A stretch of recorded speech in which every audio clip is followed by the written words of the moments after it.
Welcome to Influential Entrepreneurs, bringing you interviews with elite business leaders and experts, sharing tips and strategies for elevating your business to the next level. Here's your host, Mike Saunders.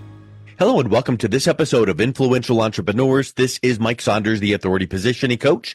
Today we have back with us Pete Tychsen, who's the president and founder of Preservation Financial Group, and we'll be talking about time bucketing in retirement. Pete, welcome back to the program. Thanks, Mike. Glad to be here. Hey, so I know we talked previously about your bucket strategy and where to put your money. Now we're talking about where to put our time. So I'm excited to hear about your views on time bucketing. Where do you start with your clients when you talk about this concept? Well, that's a great question. And before I go into that in more detail, which I'm happy to do, I wanted to refer to a book that I read recently because I think it helps format how to set up your time buckets. And this is a lady from Australia. I believe she was a hospice nurse or something like that. And her name was Bronnie Ware. And she wrote a book called The Top 5 Regrets of the Dying. So this is the top 5 regrets, Mike, that she recalls from spending a lot of time with people who are soon to be passed away. And let me go through those with you. And because I think this is so important in how to set up your retirement years and to maximize them and enjoy them the most. So let me read these to you. The first one is, I wish I had the courage to live a life true to myself. And people just wanted to really be who they really are. And that was a deep regret of a lot of people feeling like they had to do something or to please other people. The second one is maybe as a surprise, especially to us Americans. It says, I wish I hadn't worked so hard, because so many people who have worked so hard have really paid a price. I was always taught to work really hard. My parents were immigrants from Denmark, and my dad was a bricklayer and a small general contractor. So my dad worked 6 days a week. And so I was always taught to work. And I love to work, and I love to work hard. But there's what we're going to talk about is there is a place for balance. So the second thing on here was, I wish I hadn't worked so hard. The third one, Mike, is I wish I had the courage to express my feelings. Some people have felt like they couldn't really, again, be who they really were, be their true self, and really express their feelings. Number 4, I wish I'd stayed in touch with my friends. They feel like there's people that they loved and cared for, and they lost touch with them, and that was really hurtful for them. And number 5 is, I wish I had let myself be happier.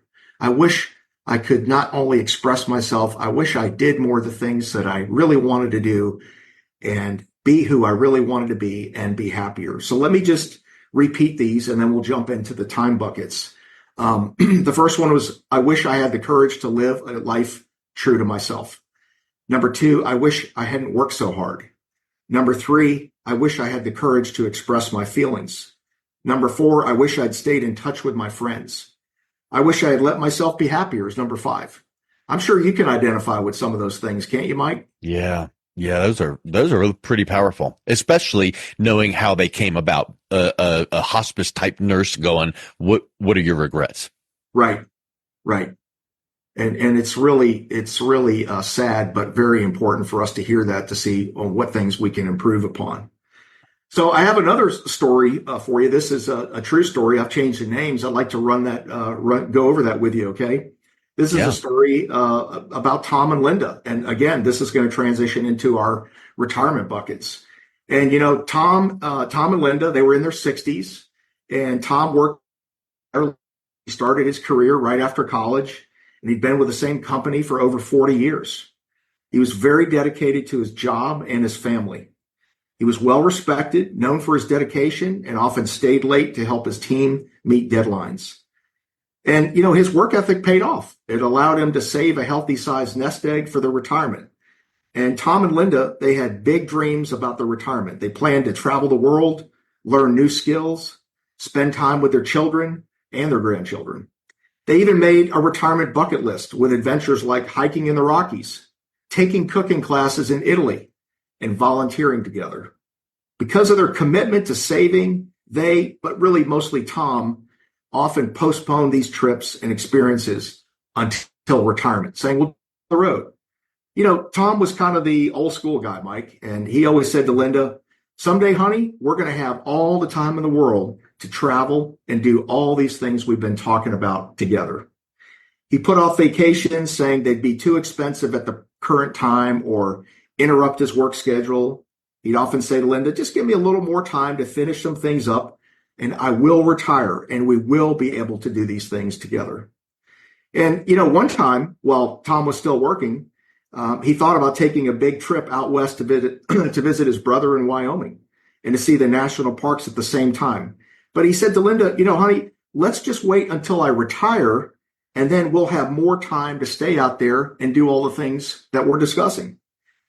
Unfortunately, just 2 years before his planned retirement, Tom was diagnosed with an aggressive form of cancer. He fought bravely.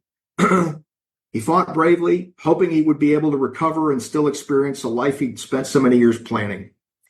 But the illness progressed faster than anyone expected, and sadly, Tom passed away just a few months later. Even sadder, after Tom's death, Linda found their retirement bucket list written with all the dream destinations and experiences they hoped to explore together. She really wished she pressed Tom harder about retiring so they really could have gone on some of these trips and had some of these experiences together. I'd say the big takeaways from this story and from retirement planning and the time bucket planning we're going to go through is Tom and Linda's story is a sad reminder that life is unpredictable. Retirement planning is essential, but balancing saving and living fully is just as crucial instead of waiting for someday down the road. Tom and Linda's story teaches us the importance of incorporating small moments of joy, passion, and dreams throughout life rather than deferring them all to the future, which isn't guaranteed. And the story also shows the importance of finding balance between saving for the future and experiencing life along the way right now. Embracing today's opportunities and creating memories now is just as valuable as planning for the golden years ahead. Any thoughts on that, Mike? Regret, time. I mean, those things just stand out just so strong. And, I've said so many times in my personal life to my family, we have to maximize the moments. Yeah, well, we sure do. Because we only have so much time, right? And we don't know when that time is going to end. There's another book written on this topic, which is excellent. And we'll talk a little bit about it. It's called Die with Zero, written by Bill Perkins. And he's got some great ideas in here. And some of the ideas I'm going to share are his. Some of the ideas are mine or things I've read other places. But this book, Die with Zero by Bill Perkins, is very, very important. And I think it really fits in to time bucket planning. And one of the things that he says is he talks about spending money for experiences, and he calls it an experience dividend. So it's not something you just invest and you make dollars or rates of return. The experience is the memory and all those that you touch along with it. We talked earlier, Mike, on another podcast about that couple I just recently saw who are taking over 30 family members on a cruise to Alaska. And they're using some of their money now. They want to do it while they have some of their health now. They don't want to just always put it off because just like Tom and Linda, you might not get that chance. And that's what is the big concern for human beings like you and me. Would you agree with that? Yeah. I've even heard someone say, don't wait until quote unquote retirement to do all that travel and all the things, because you never know what will happen. Your health might decline. You should structure your life so that you take these little mini retirements, maybe take a month off and go and do that fun thing that you always thought you'd want to do, then come back and go back to work. And so I think that it all relates so much to time. And I really like your where you're headed with this time bucketing system. I'm excited to see what these buckets are. Yeah, so let's just and you don't have to use these buckets exactly, but let's just try to get you thinking and writing down things and taking notes and seeing if you can implement some of these things to go along with your financial retirement planning to really help you enjoy it. And like Bill Perkins says, build some of these memory dividends with your loved ones, with your friends, with your family. So one of the things that we could look at is let's say our first bucket We have the financial buckets. We did that on a different podcast, but this is like the time buckets. So the first bucket here, Mike, is like age 60 to 70, just for example. And people can adjust their age. Maybe they're already 65, and so they would adjust the first bucket. But let's just stick with this example. These are the more active years in the first time bucket. This is early retirement, early in the retirement, age 60 to 70, the active years. We can also call this the go-go years. This might be the years where you're spending time with your kids and grandkids and taking them to theme parks and taking them out for ice cream or walking in the park, and you're spending time loving on those grandkids, and how important it is, because like we said, well, we don't know if we ever get that time back or we ever get that time to do this again. Some of the other goals that are popular in this first bucket, Mike, the 60 to 70, the first bucket, the active years, the go-go years, is people tend to travel more extensively. Check, items off their bucket list. If they're hikers, they're probably going to do this more in their 60s than they will in their 70s and their 80s, right? Just a common sense approach. But a lot of popular things that people do: hiking, golfing, tennis, other fitness routines, spend more time with family and friends, building memories with grandchildren, maybe exploring volunteer work. And people have their passions about what things they want to do there. Now, the financial considerations to the first bucket, Mike, is you're going to be more likely to spend more money. Obviously, because you're probably, if you're a traveler, you're going to take those trips more in your 60s and maybe early 70s than you will later on. So hobbies and travel and dining out, this makes this more popular, or a higher amount spent in the first bucket. Most people, for their income sources, they begin drawing on their 401ks and IRAs, like we just talked about in another podcast, having a retirement income plan in writing. But people are drawing from their investments, taking Social Security and a pension if they need it. Also, you got to make sure that the health insurance is taken care of if you're not on Medicare yet. So from 60 to 65, if you're a young retiree, that's usually an issue that people have questions on. Yeah, go ahead. Oh, I was just agreeing. I agree. That sounds really good. Yeah. So then the second bucket, the second stage, Mike, would be kind of the mid-retirement years. We just picked ages 70 to 80. These years are maybe a little slower go years. The first bucket's the go-go years. This is a little bit slower go. This is more of the balanced lifestyle years. In this bucket, energy may start to decrease because we all get older. Health concerns might be more common. People often shift from high energy pursuits to more balanced, slower pace lifestyle while still enjoying life actively. What are common goals for people in this second time bucket?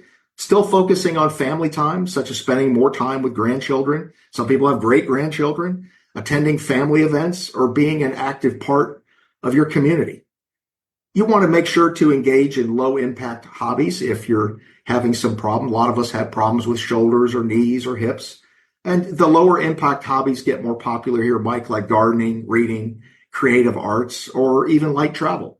You start to scale back on more physically demanding activities while maintaining an active social life. Another thing to consider, some people discuss that we see a lot of folks do, is they consider downsizing their home or moving to a community that better fits their changing needs as they get older. The financial considerations in this second bucket, the 70 to 80, the balanced years, is sometimes there's still some travel and discretionary spending may decrease. Or other expenses they might have are more common now, like healthcare or home maintenance. Those things could start to rise. These folks are usually collecting Social Security, and of course, they've got to start their required minimum distributions at age 73 out of their IRAs, 401ks, and qualified plans. So that's a big thing, required minimum distributions. You have to take that money out and pay taxes on those withdrawals, but you can use them to supplement your income. Healthcare could become, again, more of an issue when you're considering supplemental Medicare plans and budgeting for any out-of-pocket medical expenses. So that's the second bucket. The first one was age 60 to 70, the go-go years. The second one was the slow go years, the second bucket, 70 to 80. And then let's talk briefly about the third bucket, the later retirement years, the 80 plus. Some people call them the no-go years. And that's not always true, but that's just what some people call them. And so these are more of the reflection and care years. In this phase, health and mobility may limit activities, and the focus often shifts to comfort, legacy, and ensuring a peaceful, secure environment. This bucket focuses on maintaining quality of life and ensuring that healthcare needs are, of course, always met. The goals here, Mike, are prioritize what we're trying to do to help people here, prioritize their peace, their comfort, and their relaxation, enjoy quiet time, personal reflection, less physically demanding activities like reading or mentorship. Engage in legacy planning, such as ensuring estate planning, wills, and trusts are in place. Always want to make sure those are in place.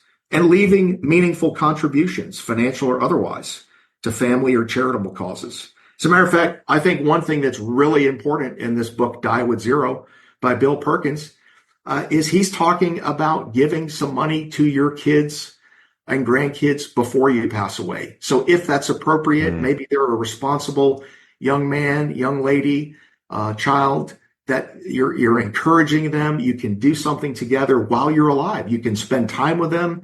You can discuss it, maybe help them, mentor. But giving away before we pass away is something I think people should strongly consider, having fun along the way. I love how you keep mentioning having fun and enjoyment, and the example about the one client that wants to take everyone on that cruise, or giving money before you pass away. When applicable, you can't always have fun and be, carefree, because you got to have time to be serious and get to work and plan and all of those things. But I think that we need to keep that in mind. And then, like those examples about taking time now to maximize those moments of, maybe you do go on that cruise. Maybe you don't leave them a bigger chunk of money so that they can go on the cruise. Go on right now. I love that. Yeah, it's really, the goal is so that you're while you're alive and smiling and hugging them and helping them. Maybe it's with a car, maybe it's to start a business, maybe it's to buy a piece of equipment to start a business. It's something that you feel is important, and you feel like the child or the grandchild is a good fit for receiving that gift. But it's just something to consider, instead of us dying at 80, 90, or 100 and leaving something to a 60 or 70-year-old. It's nice to consider leaving something to them while they're younger and they have a bigger need for it. Maybe it's a daughter with children. Maybe it's a son with kids. Just helping while we're alive. We're in the moment. We're there, where we can enjoy the moment and the satisfaction you get from actually helping that loved one out. I think it's just such a big deal. Yeah, love it.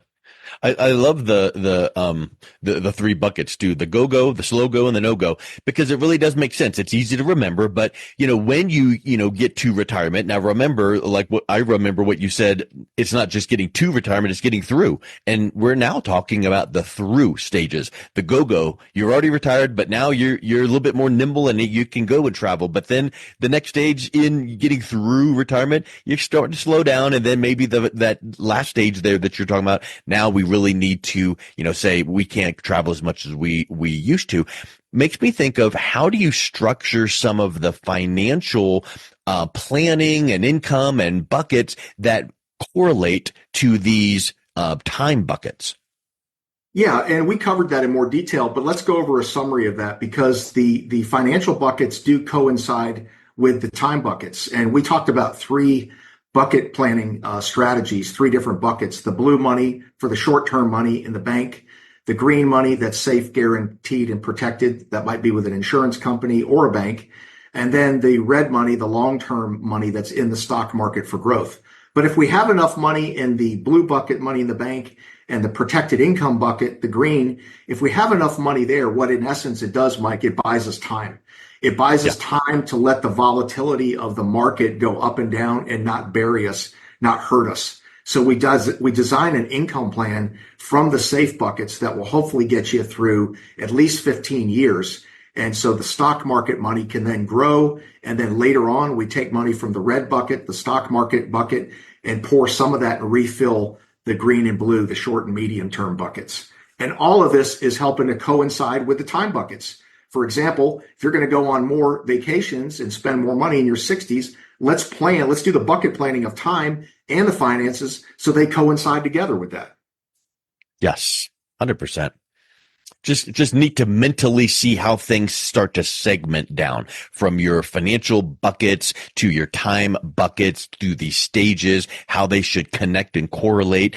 And again, through your planning and having that in writing and having those annual or semi-annual reviews, let's just make sure that everything's tweaked and polished and humming right along. That it just, you can't just set it and forget it. But I love these time buckets of things that you need to be aware of. And you know what? Maybe you're in the slow go age bracket, but you're still feeling go. So fine. That's wonderful.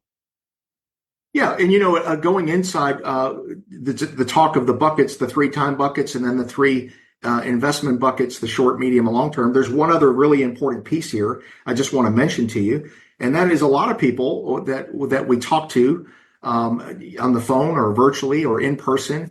They often have what I call more of like a junk drawer financial plan versus a true financial plan, meaning most of us have a junk drawer in the kitchen where there's just a bunch of stuff in there that's very random. A lot of people's financial plan is like that. They've got this account, they've got that account, this is over there, this is over here. They don't know the fees, they don't know the expenses, they don't have an income plan. It's just kind of all thrown in a bucket. And what I really think it makes more sense is to design your accounts so that they flow and work together. One could draw the analogy of a symphony. If you've been to a symphony and you go there early, you hear all these instruments warming up and practicing, and it could sound like cats and dogs fighting. But once the conductor steps out with the stick and takes control of everybody, everything playing in unison, it's a beautiful, melodious sound. And that's what we want to make sure to do with people's money. We want things to work together in unison, whether it's by risk or your bucket list dreams, your time buckets, and then make sure you have a retirement income plan in writing, and you also have a true financial plan and not just a basket or a junk drawer of financial products. Yeah, I love it. That's so true. When you start working with your clients and explaining this time bucketing, plan and system, what are some of the misconceptions that they typically have? And then you need to just kind of make sure that they're moving along the path the right way. How could people avoid any kind of slowdown or mistakes when setting up or keeping their time buckets moving forward? Yeah, that's a great question. I'm going to tell you what I think one of the biggest problems are for people like the way I was raised and many other folks. And that is that I think some people have a very difficult time enjoying some of their money and enjoying it now. Now, there are plenty of people that don't have that problem, but if a lot of people are listening to me right now, they say, yep, my husband is just like that, or my wife's just like that, or they know exactly what I'm saying. There are some people that have worked hard for 30, 40 plus years. And as we're doing planning, I want them to not go wild and spend and waste all their money, but I want them, Mike, to have a little fun along the way. Maybe it's to buy a new vehicle. Maybe it's to go on this vacation. Maybe it's to redo the kitchen. All these things are so important. And the problem is that if you don't enjoy some of it now, most likely your kids will enjoy it and they will spend it very quickly, is what the statistics say. So I would say one of the biggest problems is I want to help people to do the bucket planning for their finances and their time bucket for all the fun stuff, time buckets. But I want to make sure they're enjoying themselves now while they're ready and able to do it. I love it. So you kind of wrap it up with a nice bow that way. And it just makes me think of how you got those financial buckets you need to be aware of and tweak, and your time buckets to be aware of the tweak. Put it all in writing and check it and make sure that it's working the right way so that you can step away, feel confident that it's going to work, give you that peace of mind, and have a little fun all the way through the process so that you now are enjoying life and retirement. And it shouldn't feel like such a drudgery and pulling up your account statements every 10 minutes going, what changed in the last hour? That's not the way that you need to live life. I just love how that feeling is projected through your process. Yeah, let's make it simple and have more fun. It's not super hard to do it. It's just a matter of doing it. Yep. I love it. Well, Pete, if someone wants to get their time buckets outlined and in place, what's the best way that they can reach out and connect with you? Okay, they can go to our website, Preservation Financial Group, or that's preservationfinancialgroup.com, can go to YouTube and look up Balanced Retirement Planning. Excellent. Well, Pete, it's been a pleasure talking with you again. Thank you so much for coming back on. Thank you, Mike. Appreciate it. You've been listening to Influential Entrepreneurs with Mike Saunders. To learn more about the resources mentioned on today's show or listen to past episodes, visit www.influentialentrepreneursradio.com.